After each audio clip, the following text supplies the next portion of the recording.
Sash. A few questions for you. What do you love about working in the beverage industry? Every day is different and it's really authentic. I think talking to people about their ideas, beverages that they want to make happen, but everybody tends to just be themselves, and that's what I love about it. Awesome. What did you do prior to working at East Coast Canning? I was the general manager of Poor Tom's, which is a gin distillery in Marrickville. And what do you think the best part of what you do is?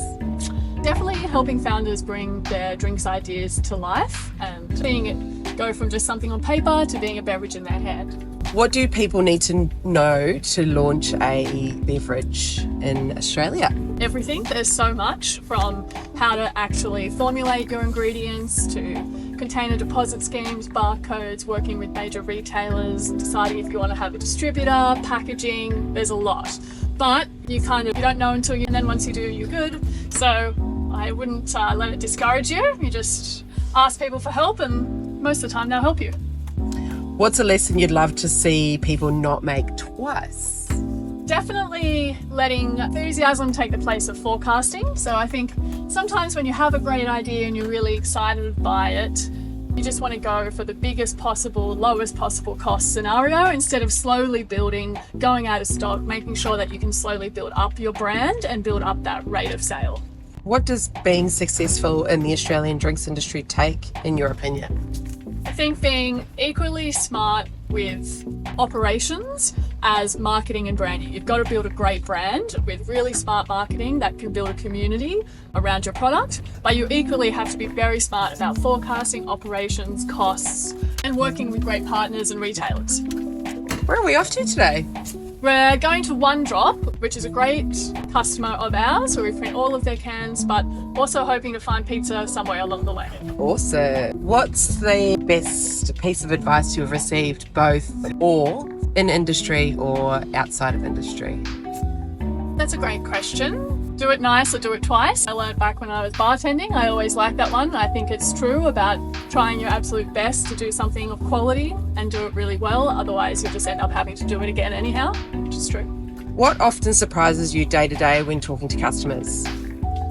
I guess that people are really enthusiastic and have great ideas, brand new things that they want to bring to market all the time, and just a lot of confidence around the customer and how much they really want to make a great product for customers and build something for themselves, create a product that's never existed before. I think that's a really beautiful thing, and it's really exciting to always be a part of. How are we going finding the pizza place? I actually just passed it, but now we're just driving in circles.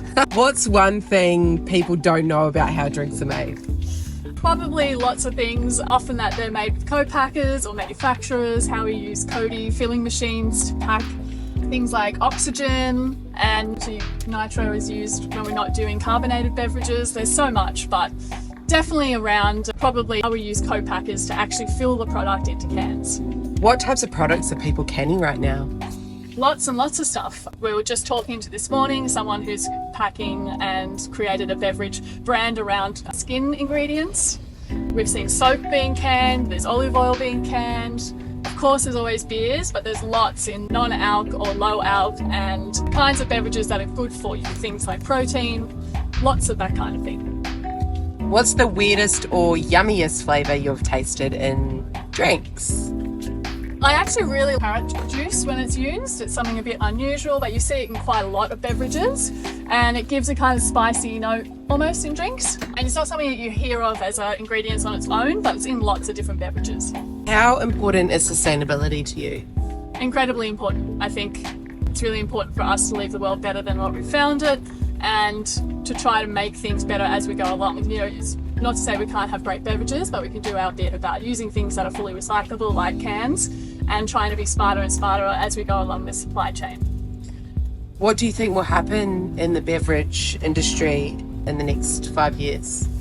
I think more and more things will end up in cans in Australia outside of bottles. I also think that the rest of the supply chain will catch up there. So things like how we're sending it between customers and distributors, for example, in our palletization and that kind of third-party packaging, I think will get a lot better and more sustainable.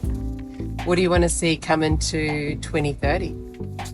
I think the the ability to bring ideas to life really quickly, bring different styles of beverages. I love where non-alc has really gone. I think that's exciting. I think there's lots of flavour innovation that's happening at the moment. Some of the really cool things that are happening in designs for full bottled spirits, for example, are exciting, and how they're making paper packaging and recycled ingredients. What's an ingredient revolutionising the industry at the moment, do you think? Good question. Let's come back to that one. Let me have a think. What's a smart innovation that blew your mind? I really like some of the RFID technology. Ask me what it stands for, but really smart stuff that means that you can follow the supply chain of your ingredients a bit more. You can know exactly how much stock you have in different retailers in real time. I think that's really smart and helps businesses be smarter operationally, which can make them more profitable and then more innovative. And in terms of design and trends, what's the most or best innovative packaging you've seen so far? I think some of the pack tech kind of innovations is really smart, how they've tried to make that a little bit more sustainable by using recycled ingredients. I really love the paper bottles that have started to emerge in the market as well. Of course, I love recyclable cans. I think that's always great. And I love the different kinds of ends that they've now coming up with. For example, pump ends that can go onto soap cans so that we can start to bring more of the sustainability options to other ingredients. For example, soaps and beauty and all of that stuff. Who in business do you think you would like to have dinner with? There's lots. I've been obsessed with business forever. Dame Stephanie Shirley in the 70s, she was one of the first people to actually make employee share schemes, made 100 women millionaires from her launch of her business. Who else? Richard Branson. Of course. And in terms of ideas and innovations, what kind of industry media or likes do you follow or read up on? I always follow Beverage Daily. That's one I read a lot of. There's Pack Hub as well, which is interesting for packaging, as well as just lots of different podcasts, lots of business podcasts, lots of US kind of stuff. I follow LinkedIn quite a lot. You always see people doing really interesting stuff on there that might lead you somewhere else that you didn't know about. And lots of just business publications like Financial Review and all of that. And if you were a drink, which one would you be? Probably a Tommy's margarita. I've pretty much always struck them.